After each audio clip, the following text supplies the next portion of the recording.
By the late 20th century, the food industry had already mastered the art of influencing adults through advertising, lobbying, and insinuating itself into scientific institutions. But while adult consumers could be persuaded, children offered something far more valuable: long-term brand loyalty. A child influenced at age 5 might become a consumer for decades, making the youth market one of the most important battlegrounds in food politics. It was here, within the minds, habits, and preferences of children, that the industry chose to fight its quietest and most profitable war. The strategy was simple: create an emotional connection between children and brands before critical judgment developed. Decades of cognitive research confirmed that children under 8 years old cannot fully distinguish advertising from entertainment. They do not understand persuasive intent. To a young child, a colorful animated tiger encouraging them to eat sugary cereal is not a marketing figure, it is a friend. Food companies recognized this early and invested aggressively in crafting TV characters, mascots, jingles, and narratives engineered specifically to exploit children's developmental vulnerabilities. By the 1970s, cereal companies like Kellogg's and General Mills had become pioneers in child-targeted marketing. Saturday morning cartoons, a cultural ritual for millions of American families, became saturated with commercials for sugary cereals. Some shows were created entirely to promote toys and branded foods. The industry called them program-length commercials, a term regulators later struggled to address.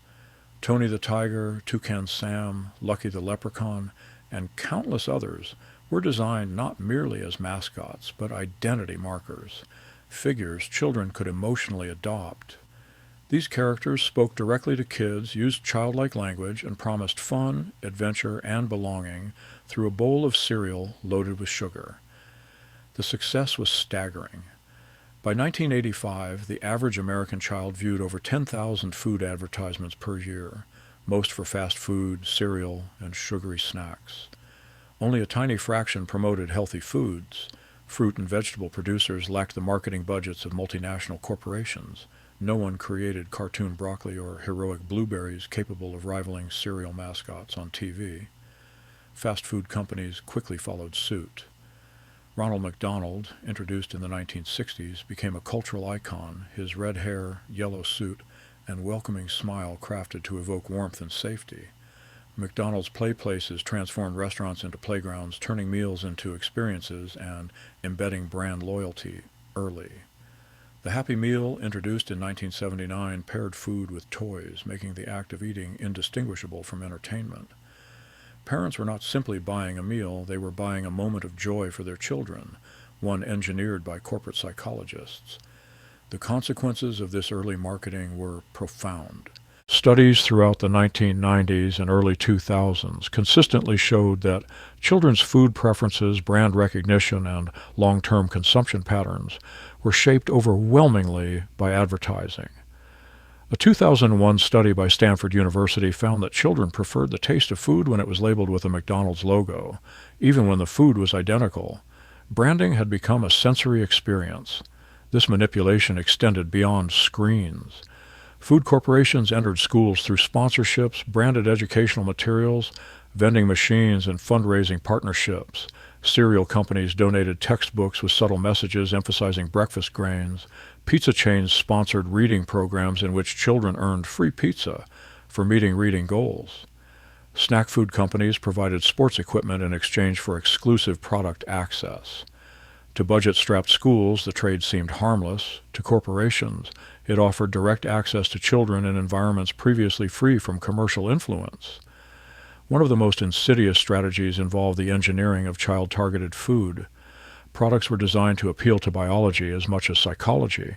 Bright colors, sweet flavors, crunchy textures, and addictive formulas created foods that stimulated reward pathways in developing brains.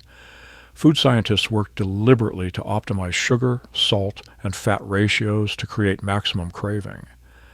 By pairing these sensory triggers with beloved mascots and constant advertising, companies constructed a feedback loop in which children not only wanted processed foods, they felt emotionally attached to them. As childhood obesity rates rose, public health advocates challenged the ethics of targeting children. Yet industry responded with characteristic deflection. Companies argued that parental responsibility, not marketing, was the issue. When regulators attempted to limit child-directed advertising during the 1970s, the food industry fought back fiercely, framing restrictions as attacks on free speech and American consumer freedom. Their lobbying succeeded. To this day, the United States has some of the weakest regulations on child-targeted food advertising in the developed world. By the end of the 20th century, the strategy had worked. A generation of children grew up with intimate familiarity with processed foods, advertising characters, and fast food culture. The groundwork was laid for lifelong consumption patterns that aligned perfectly with corporate goals, but disastrously with public health. If cereals and snacks represented the first wave of child-targeted food politics, the soft drink industry delivered the second, and far more aggressive, wave.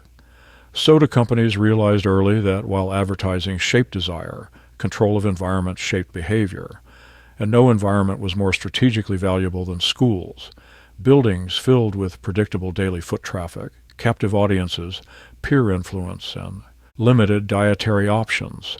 To Coca-Cola and PepsiCo, schools were not merely educational institutions, but high-value commercial ecosystems ripe for colonization. Beginning in the early 1990s, soda companies introduced a tactic that would come to define their school-based strategy, pouring rights contracts. These agreements granted a soft drink company exclusive rights to sell beverages on school premises in exchange for cash payments, infrastructure upgrades, sports equipment, or a share of vending machine profits. To financially struggling school districts, such offers were irresistible. A single contract could bring in tens or hundreds of thousands of dollars, money that could fund athletics, music programs, or essential supplies. But the cost of these contracts unfolded quietly. Exclusive rights ensured that students had unparalleled access to sugary drinks throughout the school day. Vending machines, often brightly lit, strategically placed, and decorated with enticing imagery, became fixtures in hallways, cafeterias, and gymnasiums. Some schools allowed soda sales as early as 7 a.m. Athletes drank soft drinks before practice, students sipped them in class, and soda consumption became normalized as part of the school experience.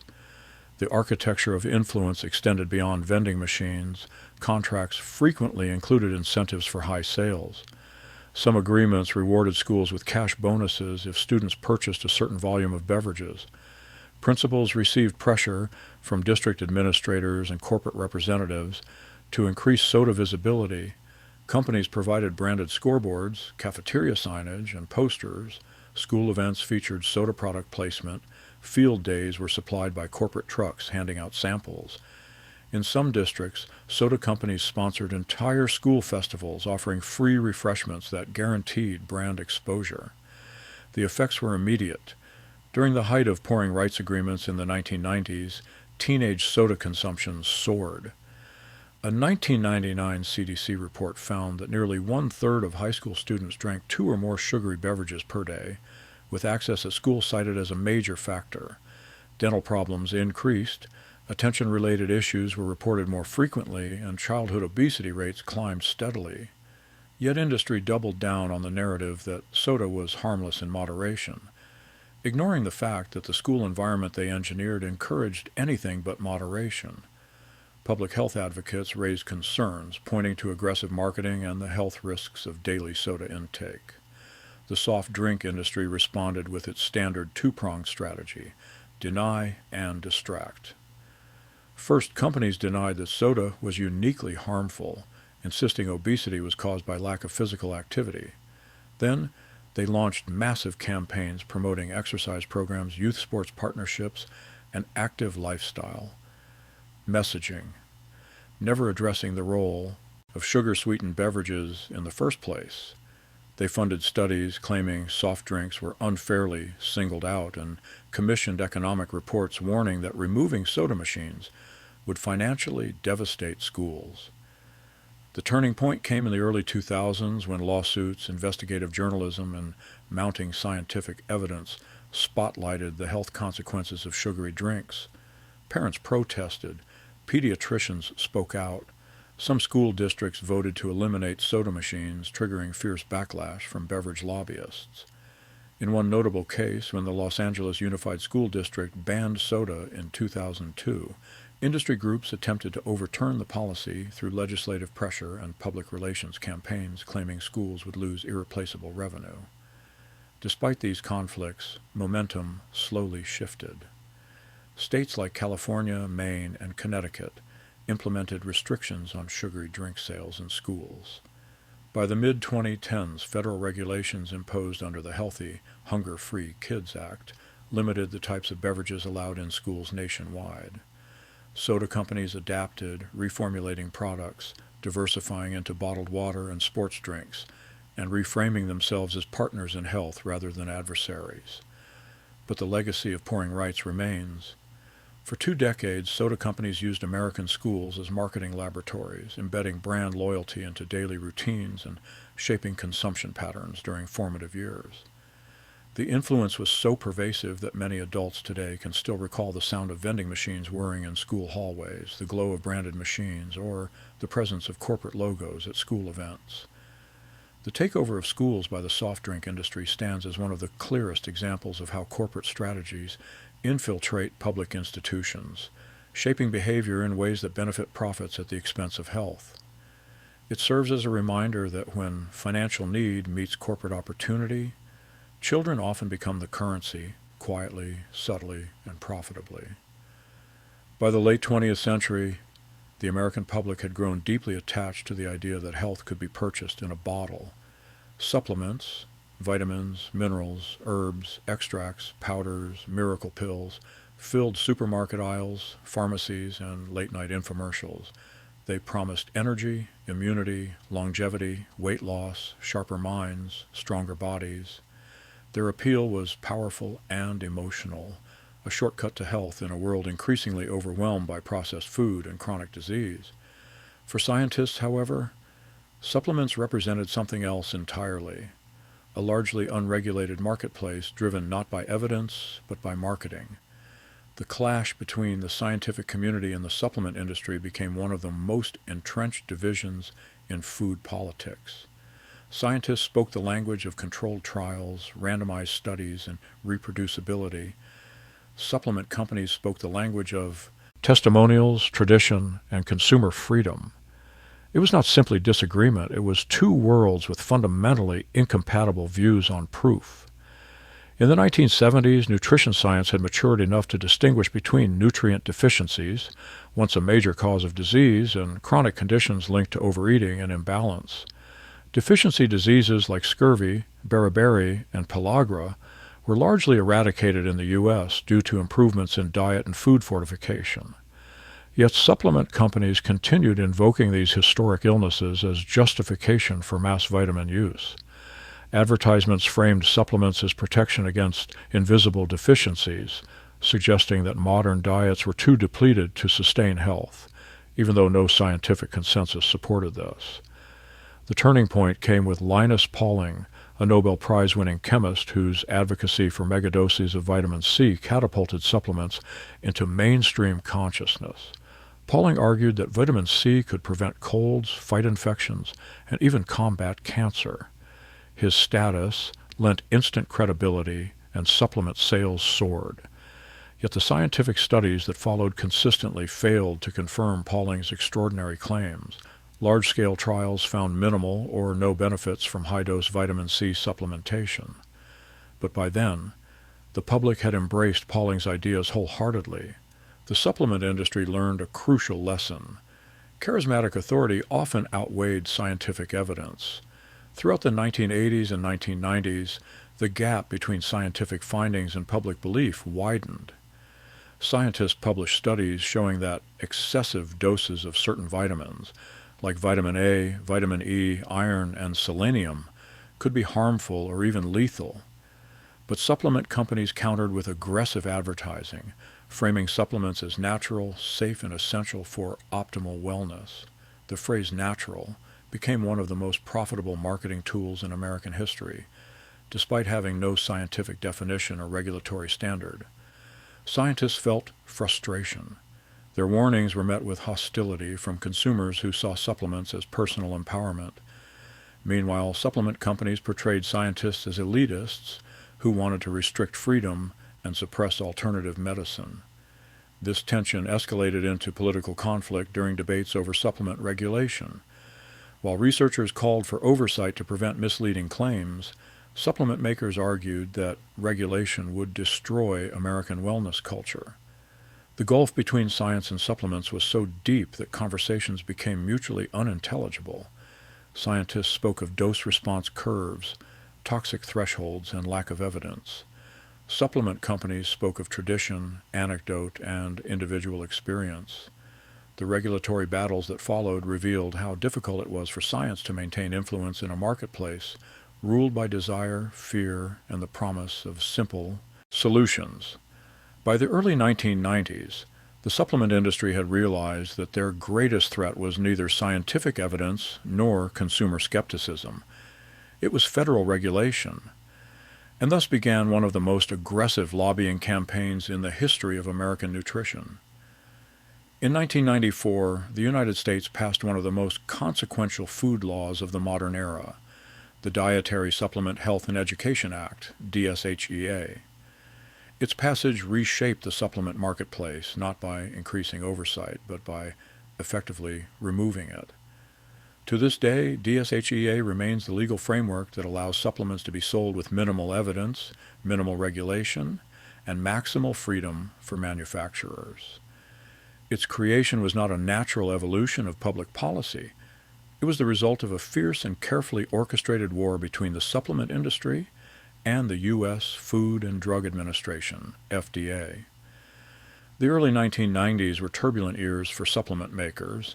FDA officials, alarmed by exaggerated claims on supplement labels and harmful products entering the market, began proposing new regulations. Among them were requirements for companies to provide scientific evidence for health claims, disclose risks, and obtain FDA approval before introducing new substances. These were moderate reforms, but for the supplement industry, they represented a mortal threat.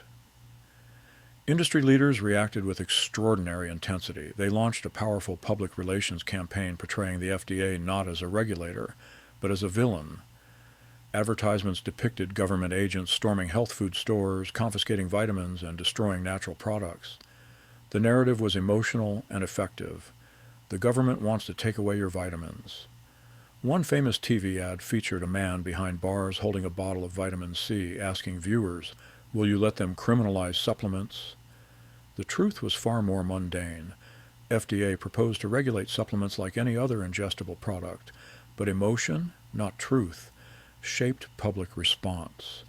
Millions of Americans contacted their representatives demanding supplement freedom. Celebrities, wellness gurus, and alternative medicine advocates joined the movement. Health food stores distributed pre-written letters for customers to sign. Supplement manufacturers poured millions into lobbying efforts, framing DSHEA as a matter of personal liberty and health autonomy. Senators Orrin Hatch, Utah, and Tom Harkin, Iowa, became the political champions of the supplement industry. Their states were home to major supplement manufacturers, and they positioned themselves as defenders of consumer choice. With their leadership, DSHEA was drafted to give supplement makers extraordinary regulatory advantages. Among its most impactful provisions were: 1. Supplements are presumed safe unless proven otherwise. FDA must prove a supplement is harmful before restricting it, often after damage is done. 2. Supplements do not require FDA approval before being sold. Unlike drugs, supplements can enter the market with no prior testing. 3.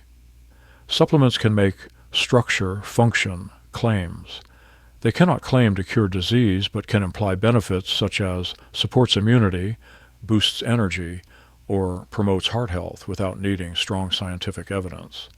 4. The burden of proof shifted entirely onto regulators. FDA must demonstrate danger, not companies proving safety. 5. Companies gained freedom to introduce new ingredients. Many substances entered the market without proper toxicological testing.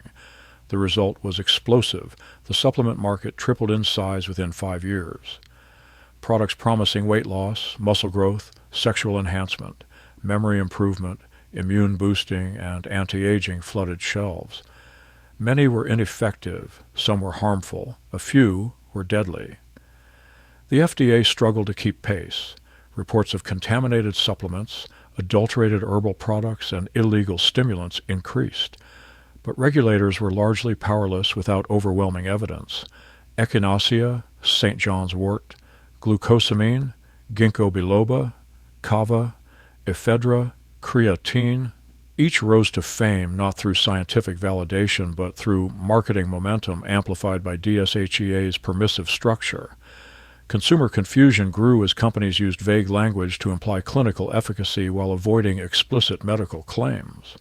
The ephedra crisis illustrated DSHEA's flaws dramatically.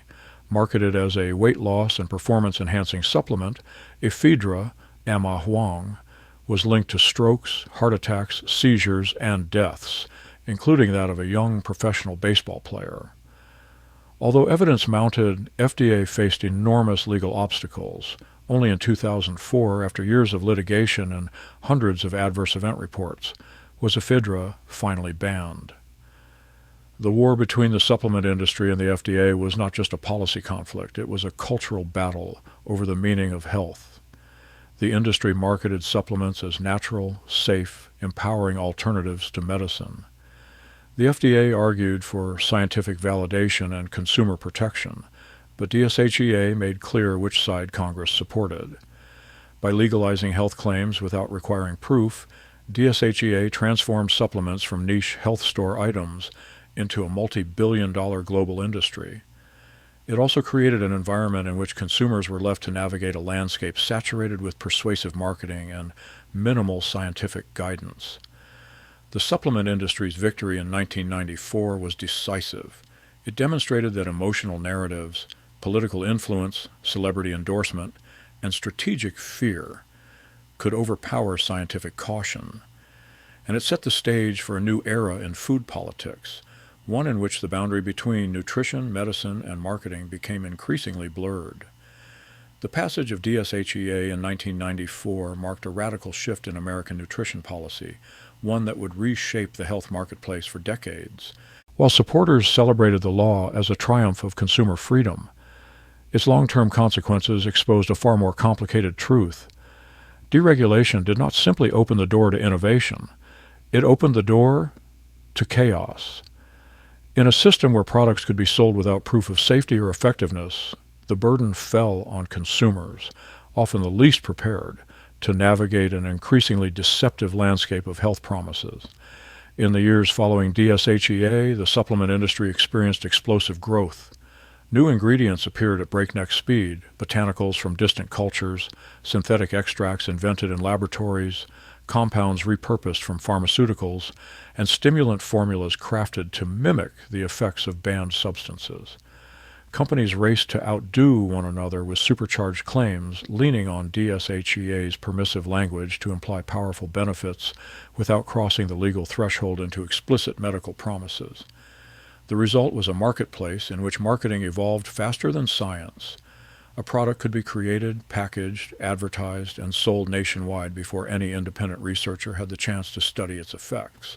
Many supplements were harmless, some were useless, but a significant and dangerous subset carried risks that would not be understood until years later, after consumers experienced side effects severe enough to draw regulatory attention. This pattern appeared repeatedly. Ephedra remains the most infamous case, a stimulant whose dangers only became undeniable after hundreds of adverse events and several deaths. But it was not unique. Throughout the late 1990s and early 2000s, supplements containing kava, aristolochic acid, yohimbine, DMAA, 1,3-dimethylamylamine, and countless other compounds entered the market with minimal oversight. Many were promoted as enhancers of energy, libido, weight loss, or athletic performance, claims irresistible to consumers but unsupported by rigorous evidence. Kava, a plant used traditionally in Pacific Island cultures, was marketed in the U.S. as a natural stress reliever. Only years later did researchers document cases of severe liver damage, leading several countries to restrict its sale. Aristolochic acid, derived from certain Chinese herbs, was linked to kidney failure and cancer. DMAA, originally developed as a nasal decongestant, was repackaged as a workout booster and sold in bodybuilding supplements until it caused strokes, cardiac arrest, and military deaths. Yet under DSHEA, these products reached consumers long before the FDA could intervene. The consequences of deregulation extended beyond harmful ingredients. Labeling accuracy eroded, with studies showing that many supplements contained significantly more or less than advertised. Some herbal products contained no detectable levels of the listed herb. Others were contaminated with heavy metals, pesticides, or pharmaceutical drugs. A 2015 investigation by the New York Attorney General's office revealed that 4 major retailers sold supplements whose DNA tests showed they contained fillers such as powdered rice, asparagus, and houseplants instead of the advertised ingredients. But the most far-reaching consequence of deregulation was the transformation of health into a commodity. Supplements became symbolic shortcuts to wellness, marketed not as tools, but as identities. Immunity boosters, detox cleanses, anti-aging botanicals, and beef and biohacking formulas proliferated on store shelves and online platforms. The wellness industry embraced supplements as status markers, and influencers used them to craft aspirational lifestyles. Companies exploited this cultural moment by framing supplements as solutions to modern anxieties: stress, fatigue, aging, weight gain, lack of control. They sold not just pills, but hope. And in a system with little oversight, hope was more profitable than truth. For scientists and public health advocates, the consequences became painfully clear. Deregulation had created a parallel health system, one that operated outside the traditional boundaries of scientific validation. Consumers turned to supplements for everything from immunity to cognitive enhancement, often substituting them for medical care or evidence-based dietary changes. Meanwhile, chronic disease rates continued to climb. The FDA, chronically underfunded and politically constrained, struggled to keep pace. Under DSHEA, the agency could only act after harm occurred. Preventive regulation, central to drug policy, was virtually impossible in the supplement market. Deregulation had achieved exactly what the industry intended: a booming, unregulated marketplace that shifted both risk and responsibility onto the public. And while consumers believed they were exercising freedom, much of their choice consisted of navigating products shaped by marketing psychology rather than science. In the end, DSHEA created a system where the promise of natural health overshadowed the reality of unregulated risk. And in that shadow, the supplement industry flourished. As supplements capitalism expanded, a parallel revolution was unfolding in the food industry, one driven not by pills, but by fortification. With chronic disease rising and public awareness of nutrition increasing, food companies faced a challenge: how to continue selling highly processed products in a culture demanding healthier choices. The solution was ingenious, profitable, and scientifically justified just enough to seem legitimate: fortification. Fortification began as a straightforward public health intervention. In the early 20th century, deficiencies in iodine, vitamin D, and niacin led to widespread illnesses. Adding iodine to salt virtually eliminated goiter in the U.S. Fortifying milk with vitamin D reduced rickets. Enriching flour with niacin and iron addressed pellagra. These were unequivocally successful examples of science, improving population health. But as the century progressed, fortification migrated from a targeted intervention into a marketing strategy.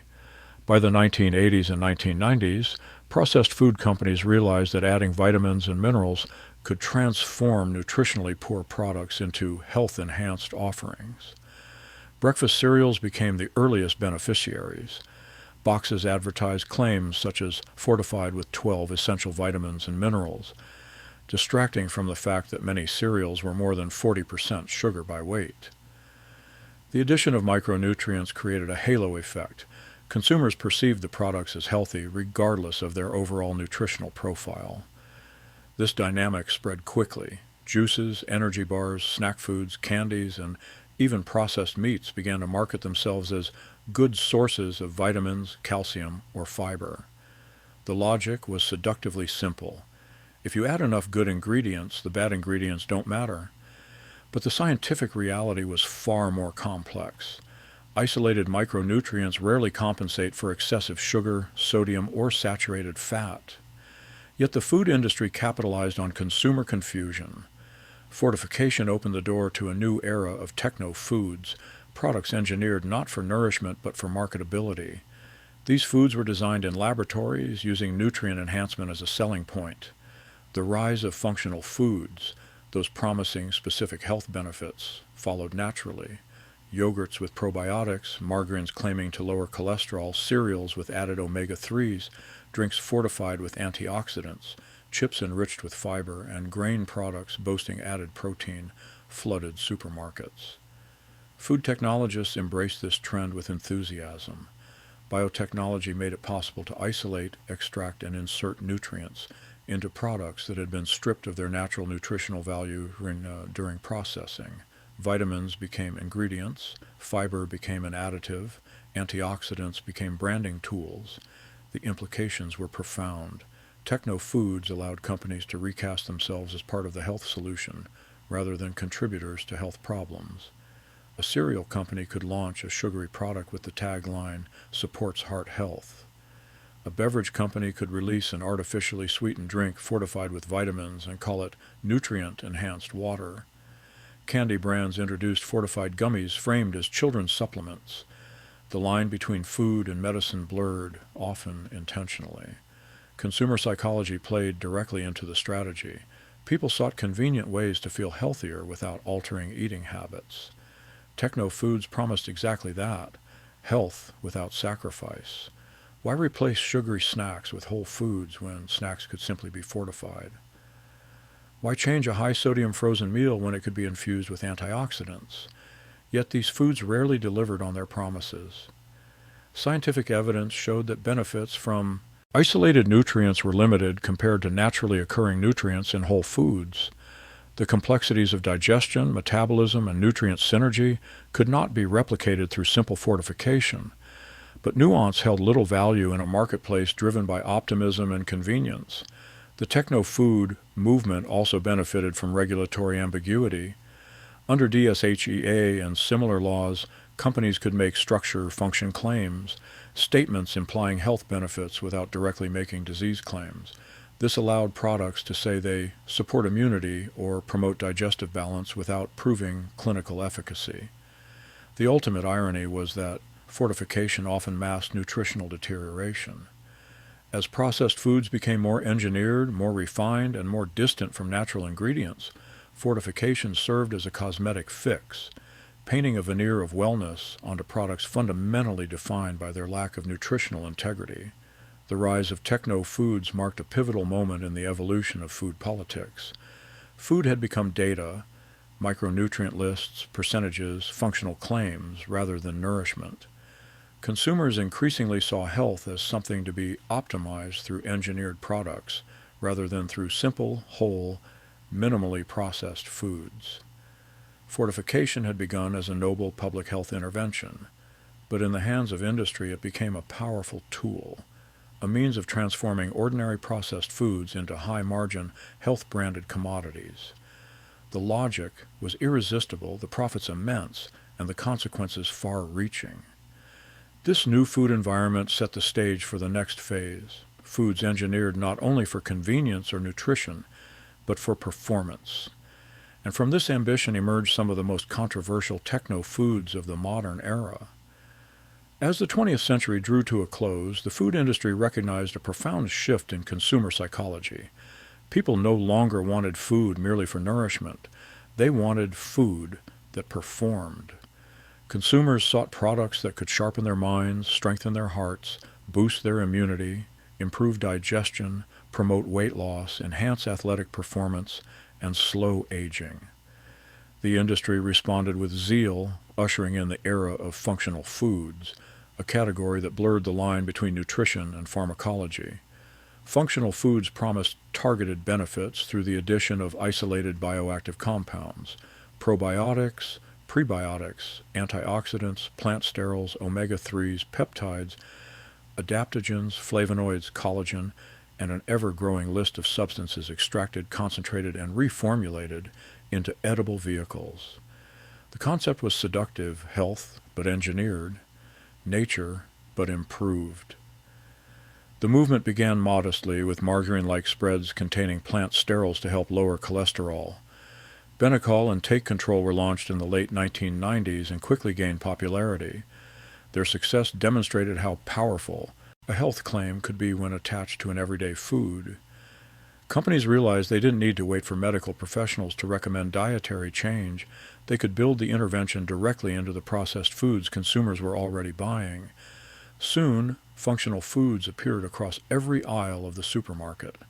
Yogurts claimed to regulate digestive balance thanks to proprietary probiotic strains. Breakfast cereals boasted added antioxidants or heart-healthy fiber. Chewing gums contained xylitol for dental health. Orange juice was fortified with calcium to mimic milk. Bottled waters promised electrolyte balance or immune protection. Energy bars, shakes, and cookies were marketed as performance foods for athletes, even when their primary ingredients resembled candy. Japan played a major role in shaping global perceptions of functional foods. In the early 1990s, the Japanese government created the FASHU system, Foods for Specified Health Uses, which granted regulatory approval for foods with clinically verified health benefits. This gave Japanese manufacturers a structured pathway for marketing functional foods, inspiring American companies to push for similar recognition without the rigorous clinical standards. In the United States, the functional food explosion was enabled by DSHEA's structure-function loophole. Companies could claim their products now supported bodily functions without proving they treated diseases. The result was a marketplace filled with scientific-sounding claims that often lacked scientific grounding. The functional food boom thrived on ambiguity, particularly on the consumer assumption that more is always better. More antioxidants meant better protection. More probiotics meant better digestion. More protein meant better strength. Yet scientific research offered a more nuanced picture. Antioxidants, for instance, became a marketing frenzy, following studies showing that oxidative stress contributed to disease. Food companies introduced antioxidant-rich juices, teas, chocolates, cereals, and supplements. But later research revealed that isolated antioxidants could behave unpredictably outside whole foods, sometimes providing no benefit, or even causing harm at high doses. The benefits observed in diets rich in fruits and vegetables could not be replicated simply by adding extracts to processed food. The same pattern emerged with omega-3 fatty acids. While certain whole food sources like salmon and flaxseed provided well-documented cardiovascular benefits, adding omega-3 oils to bread, snack bars, or sugary cereals offered little evidence of meaningful health impact. Yet companies capitalized on consumers' limited understanding, using omega-3 labels to elevate foods that remained fundamentally unhealthy. Probiotics became another highly profitable frontier. Food companies marketed yogurts and drinks as solutions for digestive issues, immune support, and even mental health. But scientific consensus remained cautious. Probiotic effects are highly strain-specific, dose-dependent, and context-sensitive. Many commercial products contain strains with minimal or no proven efficacy. Others contained bacteria that died before reaching the gut. Yet the gut health narrative became so powerful that an entire category of foods, many high in sugar, was rebranded as therapeutic. Functional foods tapped into the cultural desire for health without effort, a phenomenon that public health scholars later described as the illusion of nutritional empowerment. Rather than encourage consumers to adopt whole foods, home cooking, or balanced diets, the industry encouraged the belief that technological enhancement could compensate for poor dietary patterns. It offered a seductive shortcut. You don't have to change what you eat, just choose the version of it that has added benefits. By the early 2000s, functional foods had become a global, multi-billion-dollar industry. Their success reflected a broader shift in food politics. Health had become a marketing tool, and nutrition was no longer about balance but about optimization. The promise of functional foods was irresistible, but it also carried a deeper consequence. It allowed ultra-processed foods to embed themselves even deeper into the modern diet. This created the stage for one of the most controversial inventions in modern food science, a fat-free, calorie-free miracle substance designed to revolutionize eating, yet destined to expose the limits of techno-food innovation. Olestra was supposed to be the future. When Procter & Gamble, P&G, introduced their revolutionary fat substitute in the 1990s, they envisioned a world where people could eat limitless chips, crackers, and fried snacks, with none of the guilt, calories, or fat-associated health risks. Olestra, marketed as Oleon, represented the culmination of decades of techno-food thinking. Science could outsmart biology, allowing consumers to indulge freely without consequence. At least, that was the promise. Olestra was chemically engineered to mimic the taste, texture, and cooking properties of fat without being absorbed by the human digestive system. Its molecular structure was too large to be broken down by intestinal enzymes. This meant that foods fried in Olestra tasted like conventional fried foods but passed through the body undigested, contributing 0 calories and 0 fat. To the food industry, it was a miracle. To nutrition scientists, it raised alarms. Procter & Gamble invested hundreds of millions of dollars into developing and testing Olestra. They lobbied the FDA aggressively, framing the product as a breakthrough solution to America's obesity epidemic. They argued that allowing people to enjoy the foods they loved, chips, snacks, fried treats, without health risks, would reduce national fat intake and improve public health. Their pitch aligned with political pressure at the time to address rising chronic disease without directly confronting the food environment. But the science told a different story. Clinical trials revealed significant digestive problems associated with Olestra. Because it was not absorbed, Olestra acted as a laxative, causing abdominal cramps, bloating, diarrhea, and what became infamously known as anal leakage. The FDA received thousands of consumer reports describing greasy discharge, ruined clothing, gastrointestinal distress, and unpredictable symptoms. Critics compared the product to a chemical that forced food through the body too fast to cause harm, at the cost of severe discomfort. Another concern involved fat-soluble vitamins, A, D, E, and K. Olestra interfered with their absorption, potentially causing deficiencies. Procter & Gamble responded by adding synthetic vitamins to Olean products, but scientists warned that nutritional compensation through fortification could not replicate normal absorption dynamics. Despite these issues, industry pressure succeeded. In 1996, after intense lobbying and debate, the FDA approved Olestra for use in savory snacks. The rollout was spectacular. Major brands introduced Olestra-based chips, including Frito-Lay's Wow chips, marketed as fat-free versions of America's favorite snacks. Advertising campaigns portrayed Wow chips as guiltless indulgence. Consumers rushed to try them. Sales exploded, initially. Then the backlash began. Newspapers published reports of unpleasant digestive episodes, and late-night comedians mocked the product relentlessly. Activist groups published warnings, including a famous Center for Science in the Public Interest, CSPI campaign titled Olestra, The Enema Within. As consumer complaints grew, sales declined sharply. The public had discovered the central flaw in Olestra's promise: food designed to bypass human biology cannot fully escape biological consequences. By the early 2000s, Wow chips were rebranded as light chips in an attempt to distance themselves from the Olestra stigma. But the damage was irreversible. Eventually, Olestra faded from the U.S. market, remembered not as a triumph of nutritional engineering, but as a cautionary tale about the limits of techno-food innovation. The rise and fall of Olestra exposed a deeper truth. The food industry's obsession with engineered solutions often ignores the underlying issue, the dominance of ultra-processed food itself. Rather than promoting whole foods, companies sought ways to make the least healthy foods healthier through chemistry. Yet no chemical innovation could resolve the fundamental mismatch between the modern diet and human physiology. Olestra did not fail because it was ineffective. It failed because it revealed the absurdity of trying to technologically repair a broken food system. It demonstrated that the pursuit of risk-free indulgence was not a path to public health, but a diversion from it. With Olestra, the techno-food era reached both its peak and its breaking point. And from its failure emerged new questions about the future of food. Should technology shape our diets, or should our diets shape the boundaries of technology? Should we engineer foods to fit our desires, or change our desires to match our biological needs?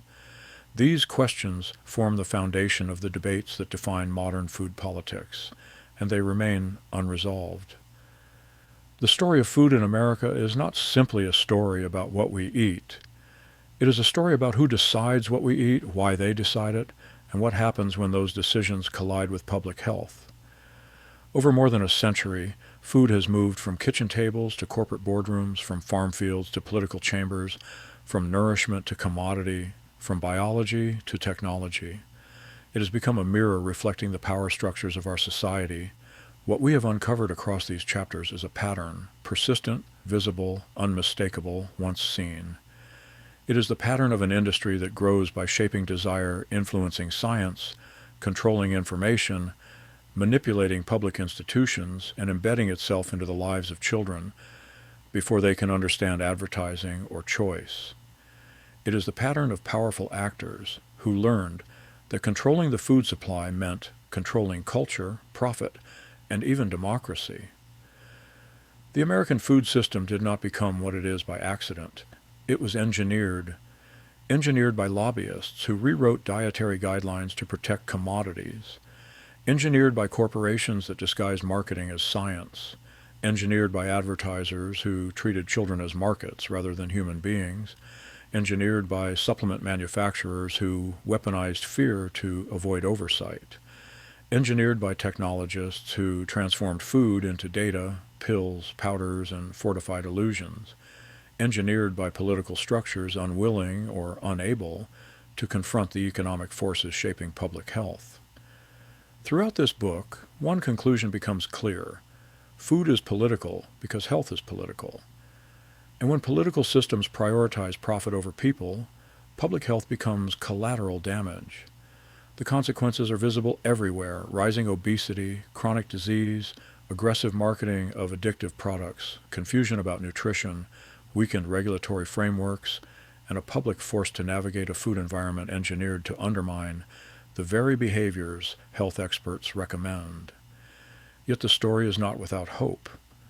Across the country, community movements, scientists, advocates, educators, and policymakers are challenging the dominant food narrative. They are exposing the machinery of influence, demanding transparency, promoting real food, empowering consumers, reforming school nutrition, and building new food systems grounded in justice, sustainability, and health rather than profit. But change requires more than awareness. It requires political will. And political will requires citizens who understand that their plates are not apolitical objects, but tools of power shaped by forces that operate far beyond supermarkets. If there is one lesson contained in these pages, it is this: to change our diets, we must first change the systems that determine them.